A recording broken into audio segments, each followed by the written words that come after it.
بسم اللہ الرحمن الرحیم۔ مختار سقفی کون تھے اور اس نے کیسے حضرت امام حسین علیہ السلام کے قاتلوں کو جہنم واصل کیا؟ جب مختار سقفی کو امام مظلوم حسین علیہ السلام کی شہادت کی خبر ملی تو وہ دیوانہ وار قید خانے کی دیوار سے اپنا سر ٹکرانے لگا، زخموں سے چور بے ہوش ہو گیا۔ غم میں ڈوبا ہوا یہ مرد مجاہد پکار اٹھا، کاش میں کربلا میں ہوتا، کاش میں اپنے امام علیہ السلام کی مدد کر سکتا۔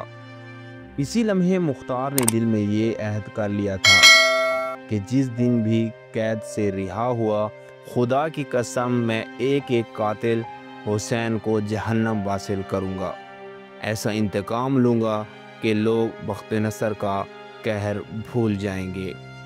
یہ عظیم شخصیت مختار بن ابی عبیدہ سقفی تھے، ایک بہادر، وفادار اور اہل بیت سے سچی محبت رکھنے والے سپاہی۔ ان کے والد حضرت ابو عبیدہ رسول اللہ صلی اللہ علیہ وآلہ وسلم کے جلیل القدر صحابہ میں سے تھے اور حضرت عمر رضی اللہ تعالیٰ عنہ کے دور میں جنگ قادسیہ میں شہید ہوئے۔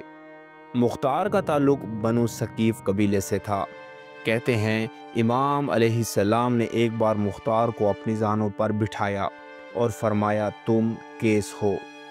تب سے لوگ محبت سے مختار کو کسان کہنے لگے۔ بچپن ہی سے مختار کو جہاد کا شوق تھا، لیکن ان کے چچا سعد بن مسعود نے کم عمری کے باعث انہیں روک دیا۔ جب یزید تخت پر بیٹھا، مختار اس وقت کوفہ میں تھے۔ انہیں معلوم ہوا کہ امام حسین علیہ السلام نے یزید کی بیعت سے انکار کر دیا ہے۔ مختار نے اہل کوفہ کو بیدار کیا، یزید کی حکومت کے خلاف امام حسین علیہ السلام کی حمایت پر آمادہ کیا، مگر اس جرم میں ابن زیاد نے مختار کو قید کر دیا۔ انہیں 100 کوڑے مارے گئے، ایک آنکھ زخمی کی گئی۔ پھر آیا محرم 61 ہجری، امام حسین علیہ السلام اور ان کے ساتھیوں کو بے دردی سے شہید کر دیا گیا۔ مختار کو دربار میں بلایا گیا اور امام حسین علیہ السلام کا سر دکھایا گیا۔ مختار زارو قطار رونے لگے، خون کے آنسو بہائے۔ اسی لمحے قسم کھائی کہ خدا کی قسم میں حسین علیہ السلام کا بدلہ لوں گا۔ کچھ عرصے بعد رہا ہوا، مگر کوفہ سے نکلنے کا حکم دے دیا گیا۔ وہ طائف چلا گیا، مگر دل میں آگ لیے ہوئے سن 63 ہجری میں مختار لوٹا۔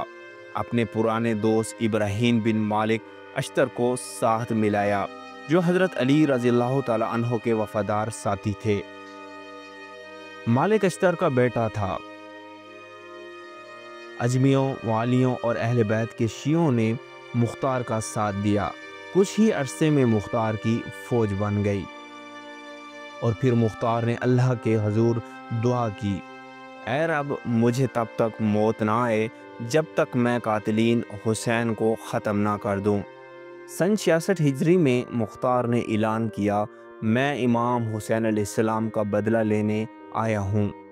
پھر کوفہ پر حملہ کیا، حکومت سنبھالی اور ایک فہرست تیار کی گئی ان سب کے ناموں کی جنہوں نے کربلا میں امام حسین علیہ السلام پر ظلم کیا تھا۔ شمر خولی، عمر بن سعد۔ جب بھی کوئی گرفتار ہوتا، مختار اس سے پوچھتا، کربلا میں تم نے کیا کیا تھا؟ ظالم اپنی داستان سناتا اور مختار خون کے آنسو روتا، پھر فیصلہ سناتا، موت۔ سن 67 ہجری میں ابراہیم اشتر نے موصل میں ابن زیاد کو قتل کر دیا۔ وہیں ابن زیاد جس نے امام حسین علیہ السلام کے سر مبارک کی بے حرمتی کی تھی، اس کا سر کوفہ لایا گیا اور اسی جگہ رکھا گیا جہاں امام حسین علیہ السلام کا سر رکھا گیا تھا۔ ترمذی کی روایت ہے، جب اس کا سر مسجد میں رکھ گیا تو ایک سانپ نکلا، اس کے ایک نتنے سے داخل ہوا اور دوسرے سے نکلا۔ یہ عمل 3 بار دہرایا گیا۔ اہل کوفہ کانپ اٹھے۔ مختار نے ابن زیاد اور عمر بن سعد کے سروں کو مدینہ امام زین العابدین کے پاس بھیجا۔ امام سجاد نے مختار کے لیے دعا فرمائی، اللہ مختار کو جزائے خیر دے، اس نے ہمارا انتقام لیا۔ سن 68 ہجری کے بعد مختار کی طاقت کمزور پڑنے لگی۔ ابن زبیر کے بھائی مصعب نے کوفہ کا محاصرہ کیا۔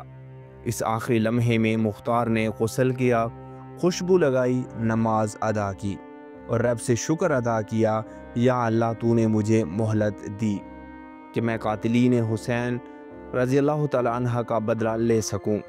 اب اگر میں شہید ہو جاؤں تو مجھے کوئی غم نہیں۔ یہ کہہ کر وہ قلعے سے باہر نکلے، تلوار ہاتھ میں تھی اور لبوں پر حسین رضی اللہ تعالیٰ عنہ کا نام لڑتا ہوا شہید ہو گیا۔ بنو امیہ نے مختار کی شخصیت کو داغدار کرنے کی لاکھ کوشش کی، مگر تاریخ نے فیصلہ کر دیا مختار سقفی آج بھی ہر محب حسین رضی اللہ تعالیٰ عنہ کے دل میں زندہ ہے، غم حسین کے زخمی دلوں کی ٹھنڈک ہے اور اہل بیت کا ایک سچا عاشق۔ اگر آج کا یہ واقعہ اور یہ یہاں پہ ہسٹری آپ کو سمجھ آئی ہے اور اچھی لگی ہے تو ہمارے چینل کو ایسی اور اسلامی ویڈیوز کے لیے سبسکرائب کریں اور کمنٹ باکس میں ماشاءاللہ، سبحان اللہ، جزاک اللہ ضرور لکھیں۔